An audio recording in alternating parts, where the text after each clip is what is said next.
Hi everyone, I, 30M, need some perspective on a situation that's turned my whole life upside down. I never thought I'd be posting something like this, but here I am.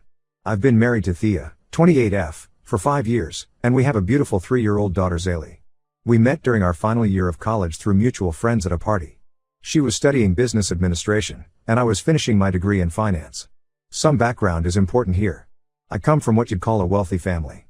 My parents built their business from scratch in the 1980s. They started with a small electronics store and grew it into a chain of high-end electronics and home automation stores across 3 states.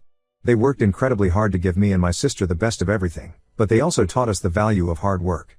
I started working in the stores when I was 16, learning everything from inventory management to customer service. Thea came from a middle-class background. Her dad was a high school teacher and her mom worked part-time at a local bank. When we started dating, she was working as a receptionist at a small company, but she was ambitious and wanted more. After we got married, she landed a job as an executive assistant at Peterson & Morris, one of the biggest law firms in our city. The early years of our marriage were great. Thea got along amazingly well with my family, especially my mom.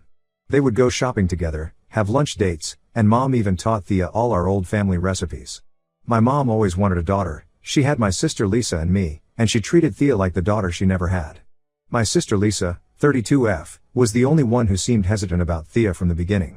Lisa has always been the more practical one between us. She has an MBA and helped modernize our family business.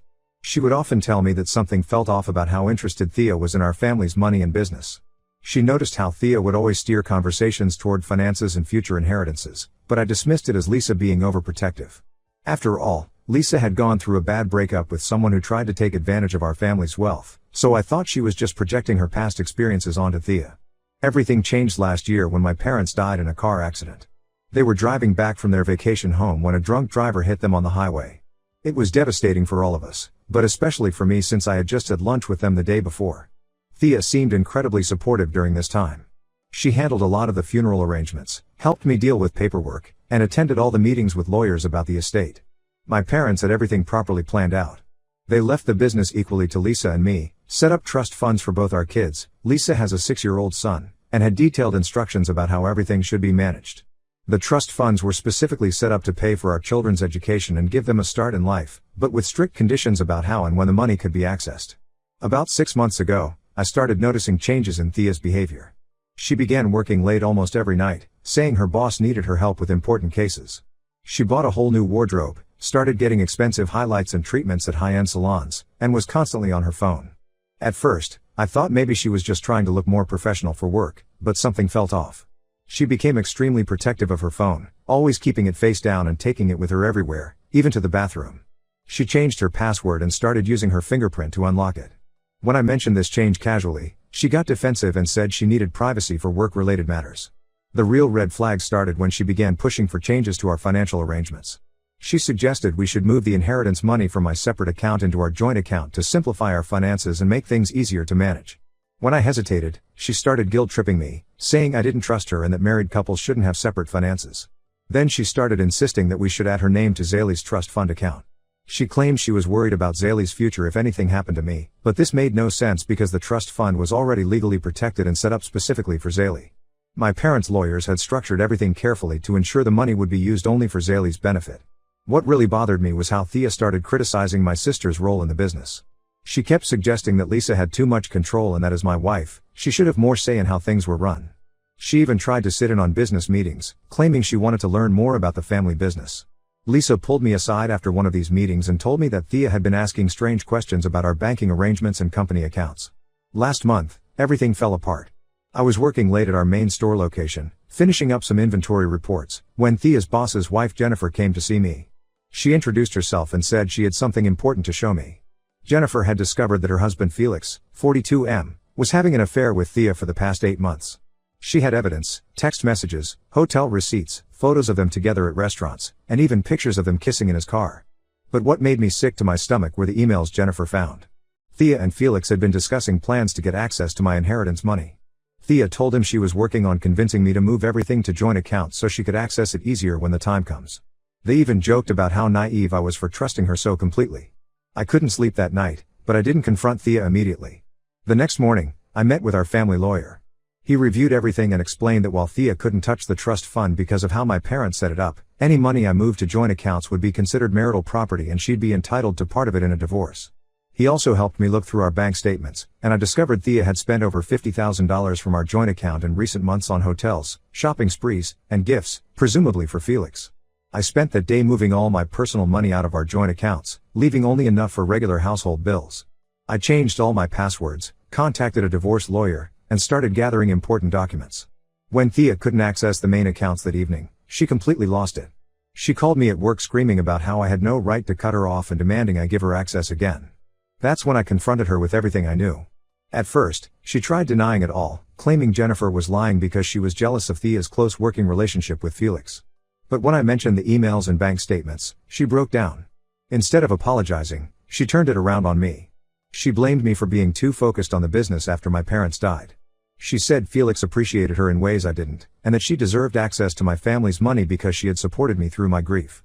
Lisa came over during our argument after I texted her about what was happening. Thea completely lost it when she saw her. She started screaming at Lisa, calling her a controlling witch who had always been jealous of her relationship with our mom. She accused Lisa of turning me against her and said she needed the money more than us because she came from a less privileged background. Then she threatened to take Zaylee and make sure I never saw her again if I didn't give her access to the accounts. I told Thea to leave and stay with her parents until we could sort things out legally. She refused at first, saying this was her house too, but left when I mentioned I had copies of all her emails and messages with Felix. Zaylee stayed with me since our house is closer to her preschool, and I've been her primary caregiver anyway since Thea started working late.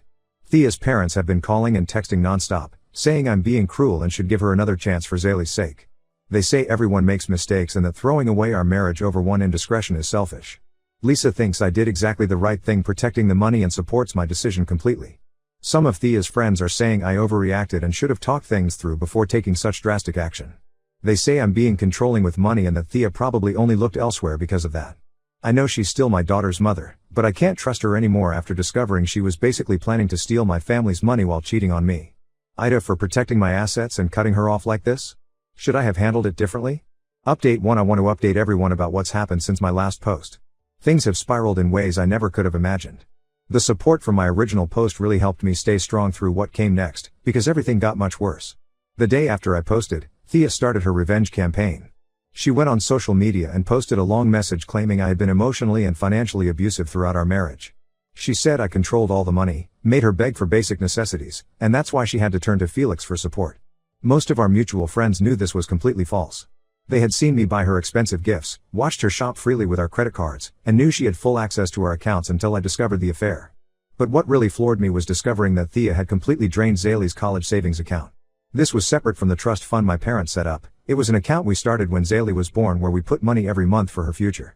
Thea took out nearly $25,000, leaving it completely empty. When I confronted her about it, she didn't even try to deny it. She claimed she needed it for lawyer fees since I had cut her off unfairly and left her with no choice. She showed zero remorse about taking money we had saved for our daughter's education. Then came an even bigger bombshell. Thea's best friend Ashley, 29F, came to see me. She was clearly upset and said she couldn't keep quiet anymore. According to Ashley, Thea's affair with Felix wasn't her first one. There had been 2 other men during our marriage, a client at her previous job and a personal trainer from her gym. Ashley had known about both and kept quiet because Thea convinced her it was just harmless flirting and that she needed the attention. Ashley showed me old messages where Thea bragged about getting expensive gifts from these men. She would tell them she was in an unhappy marriage and needed help escaping, the same story she apparently told Felix. One guy had given her a $5,000 bracelet that she told me was a bonus from work. Another paid for a spa weekend that she claimed was a work retreat. The worst revelation came when reviewing the evidence from my divorce lawyer. Thea had been methodically planning this for months. She had secretly recorded conversations between us on her phone, deliberately trying to provoke arguments that she could use in court. She would start fights about money or my work hours, then record my responses. Her plan was to paint me as a controlling workaholic who drove her to cheat. Her messages with Felix revealed their whole scheme. Once she got access to my inheritance, she planned to file for divorce and take half of everything. They had even looked at houses together, planning their future with my family's money. Felix's wife found all these messages on their shared iPad that Thea didn't know about. Thea's parents finally saw her true colors when I showed them the recordings and her messages about planning to take the money. They came to my house to apologize for pressuring me to take her back. Her dad broke down and admitted that Thea had always been manipulative, even as a child. She would lie, scheme, and play people against each other to get what she wanted. They enabled her behavior because she was their only child, and now they were seeing the consequences. I filed for divorce last week with a stack of evidence. My lawyer says we have a strong case for full custody given Thea's behavior, the evidence of her plans, and her misuse of Zaylee's college fund. She's still working with Felix, who is also getting divorced, and they're apparently planning to move in together. His wife told me they've already been looking at apartments. The hardest part of all this is watching how it affects Zaylee. She misses her mom but gets upset during Thea's visits because Thea spends the whole time arguing with me about money instead of paying attention to her. The last time she came over, she spent 20 minutes of her 1-hour visit arguing about wanting her name added to Zaylee's trust fund account. Zaylee ended up crying and asking to go to her room.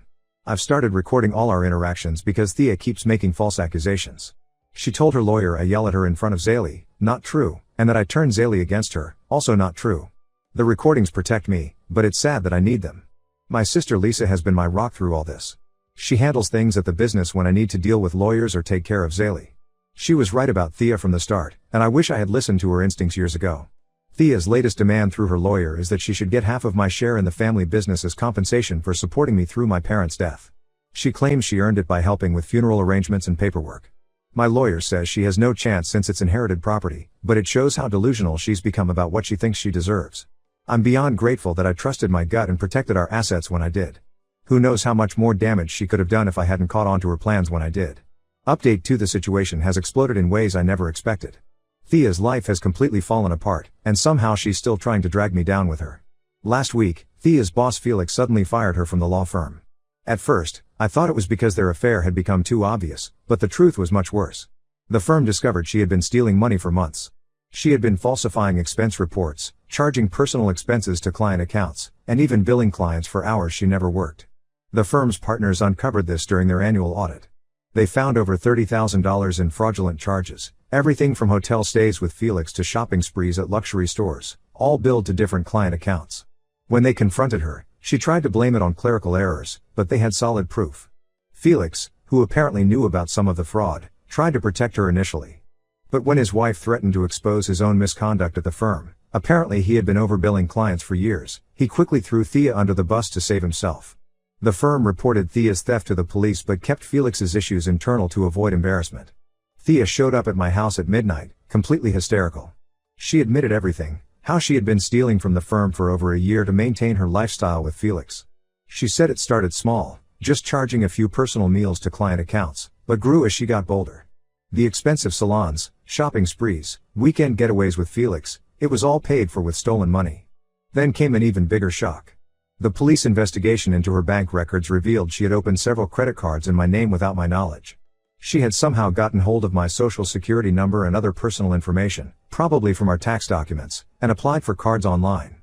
She racked up over $45,000 in debt buying gifts for Felix and staying at luxury hotels. She even booked a vacation for them using my information, a 2-week trip to Europe they were planning to take after she left me. The trip was scheduled for next month, and she had already put down $15,000 in deposits using my fraudulent cards. My sister Lisa did some investigating and made a disturbing discovery. This wasn't Thea's first time doing this. She found Thea's previous boyfriend from before we met. Apparently, Thea had maxed out his credit cards and disappeared, leaving him with over $20,000 in debt. He never pressed charges because she threatened to tell his religious family about personal information she had on him. This explained why she was so eager to date me when we met. She was looking for her next target. Felix completely abandoned Thea once the fraud came to light. His divorce with Jennifer was finalized, and he lost most of his assets to her. The law firm forced him to resign quietly, and he's already moved to another state. Last I heard, he's dating a real estate agent and wants nothing to do with Thea. He even sent me an email apologizing for everything, though I think he's just trying to protect himself legally. Thea is now facing criminal charges for fraud and identity theft. The police found evidence on her laptop showing she had been planning to open even more credit cards in my name. She had a whole spreadsheet tracking different cards, payment dues, and which charges she could hide as business expenses. I've spent hours on the phone with credit card companies disputing the fraudulent charges. My lawyer says this strengthens our divorce case significantly, but also means I might never recover the money she stole since she has no assets of her own. The saddest part is explaining all this to Zaylee. She keeps asking why mommy doesn't visit anymore and why I look worried all the time. How do you explain to a 3-year-old that her mother cared more about money and her boyfriend than her own family? Thea's parents have finally stopped defending her. They're now just focused on trying to keep her out of jail and get her psychiatric help. Her dad told me they had ignored signs of her problematic behavior since she was young, always making excuses for her actions. Now they're facing the reality that their daughter might go to prison. The divorce proceedings are moving forward, but it's complicated by the criminal charges. My lawyer says we need to wait and see how the criminal case plays out before finalizing anything. Meanwhile, I'm working on rebuilding my credit and protecting Zaylee from as much of this mess as I can. Final update. I wanted to give a final update to close this chapter of my life. The past few months have been exhausting, but things are finally settling into a new normal. The divorce is officially final. In the end, it went smoother than expected because Thea couldn't fight much given her legal troubles. She took a plea deal for the fraud charges, 3 years probation, mandatory counseling, and she has to pay back everything she stole. The judge ordered her to pay restitution of around $75,000 total, combining the firm's money and the credit card fraud. This means 60% of her income will go toward paying back what she stole for at least the next 5 to 7 years. The divorce court granted me full custody of Zaylee, with Thea getting supervised visits twice a month. In 3 months, she's only shown up 3 times. Each visit follows the same pattern. She spends most of the time complaining about her problems, barely interacts with Zaylee, and then leaves early claiming she has errands to run. The court ordered her to pay $400 in monthly child support, but I've only received 1 partial payment so far. My lawyer says not to expect much given her financial situation. Felix's life imploded too. His divorce from Jennifer was brutal. She got their house, most of their savings, and even his prized car collection. He had to step down from the law firm to avoid them exposing his overbilling scheme. Last I heard from Jennifer, he moved to Arizona and is trying to start over at a smaller firm. He hasn't contacted Thea since everything fell apart, and blocked her number when she kept calling him. Thea's life is a mess. She lost her apartment because she couldn't afford rent after getting fired. Her parents refused to let her move back home, saying she needed to face consequences for once. She's now working as a receptionist at a small dental office and sharing an apartment with 2 roommates. She tells everyone who'll listen that I ruined her life, but most people know the truth. The credit card companies eventually cleared all the fraudulent charges from my credit report, though my credit score took a hit. I've set up extra security measures and credit monitoring to prevent anything like this from happening again. The law firm decided not to pursue additional charges since she's already on probation and paying restitution. Zaylee is doing much better now that there's stability in her routine. She still asks about her mom sometimes, but not as often as before. She's made new friends at preschool and my sister's son comes over to play regularly. Thea's parents visit Zaylee once a month and try to be good grandparents despite everything. They've apologized multiple times for not seeing Thea's true nature sooner. Lisa was right about Thea all along. She noticed the red flags I ignored because I was too in love to see them. She's been incredible through all this, helping with Zaylee and keeping our business running while I dealt with legal issues. Our parents would be proud of how she's handled everything. I'm focusing on Zaylee and our family business for now. This whole experience taught me a lot about trusting my instincts and protecting what matters. My parents worked hard to leave us secure, and I'm grateful I caught Thea's plans before she could steal their legacy. The trust fund and inheritance are safely locked away for Zaylee's future. Sometimes I wonder if Thea ever really loved us or if we were just Felix in her long con. Either way, Zaylee and I are better off now. It's been a hard lesson, but at least we learned it before Thea could do more damage.